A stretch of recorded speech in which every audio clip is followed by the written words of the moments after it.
So here we can see the device front up. I'll just zoom out a bit here and go for a hardware tour of the side of the phone. So you can see the new aluminium edge, and you can see down the bottom here we've got a dedicated camera key, power key in the middle, and then the volume rocker on the top here, standard of all Windows Phone devices. And you can see just at either end here we have the little antenna bands. At the top you have your microphone, headphone jack, micro USB connection, and the micro SIM port. Nothing along the other edge, and again perfectly flush there at the bottom.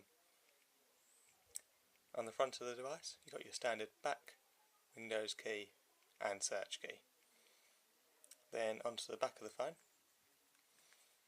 you can see we have our camera here, 8.7 megapixel with dual LED flash. Some pure view and Coles Ice branding there, Nokia logo, the 3 connector pins for wireless charging, and the speakerphone. So the device feels very nice in the hand.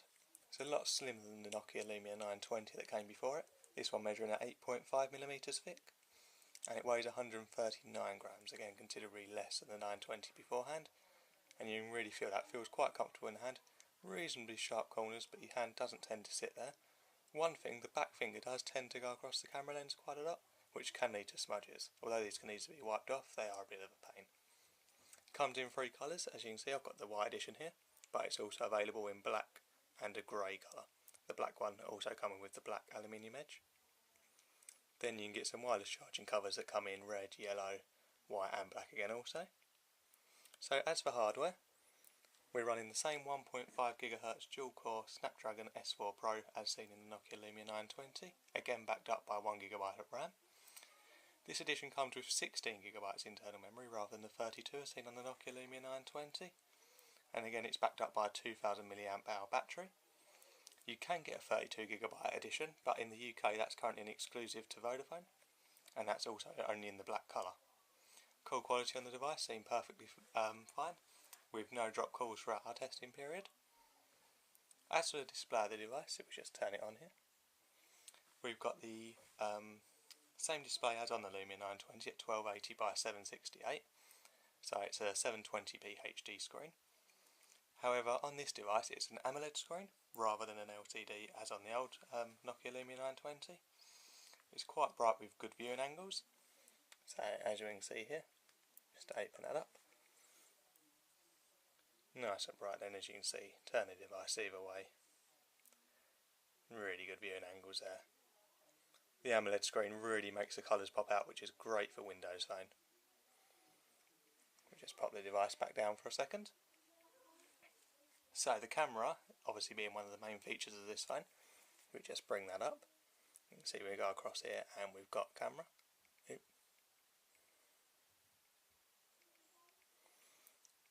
There we go, so we brought into the standard Windows Phone. The UI for it is a little bit downgraded really. In terms of going into photo settings, you have to go in to look to see if you've got it in a particular mode. For example, if you've got night scene on, this does change every time you take a photo, so it'll go back to default settings, but again it can ruin some photos if you forget to change settings, because there's no actual on-screen reminder of where you've got. So Nokia have introduced something called Nokia Smart Cam. It basically takes 10 pictures, and then you can frame together, have things like action shot and best photo as seen on Android devices lately.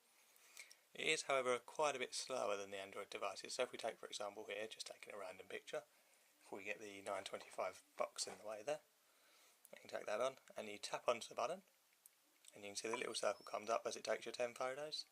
So it's quite a slower shutter rate as compared to the HTC One. Now we have our photo, go back into the device and it saves them as one, and you can only edit it when you go open in Nokia Smart Cam, which again takes another little while to load itself up. It's just telling you there it's finding the best shot. There we go, and this is what it's saying it thinks is the best shot now. You can go down and tap the screen to have an action shot, so it just prints however many scenes you like. So I'll load into this now. So again, a little bit slow to load to be honest. And here we go, so you have the frames down on the bottom here and you just tap the circles to say which frames you want to be in the photo and which frames you don't. When you're done, you just click save on there and it saves the photo for you in your memory later on. So it's quite a good feature, but as I say, it is a little bit slow. So that'll do for our camera wrap up for now. I should just mention as well while we're here that it does take excellent night photos, really good in low light, good quality. Has a 6th lens added from the Nokia Lumia 920, so that gets slightly sharper daytime photos as well. So again, it's going to make a great camera phone for you. So you've got the standard Windows Phone interface here, as you can see, dictated by the live tile wallpapers. And then you just swipe to the right and you get your list of applications. You can tap the search on there just to search if you want to find a particular app. You can come back out of that. And you just scroll up and down the list and they're in alphabetical order for you. Flows really well on Windows Phone on the device. Quite similar with any other phone, goes for it really smoothly. So Nokia have added their own suite of apps to the device. So we have Cinemagraph for making your photos animated, Creative Studio, which is quite a good photo editor. It allows you to add filters to pictures, motion blur, things like that. It's really good, to be fair. Carrying on down, we have the Here City Lens, so that turns your camera into a map and you can see where local attractions are. Here Drive is basically a sat-nav, which again works really well. And Here Maps, which is just a mapping system, kind of like Google Maps. To be honest, Google Maps probably has the edge on that one. The other cool thing that they've added, we've got Nokia Smart Cam there as you see earlier, is Nokia Music, which is basically a free music streaming service. It's kind of like a free version of Spotify, except on the free version we can't search particular songs, we can just go through specific playlists that Nokia have made for us. So if we keep scrolling across, you just see them all there. And then, so for example, if we go on most played, load straight into the songs for you there, and you can just skip through.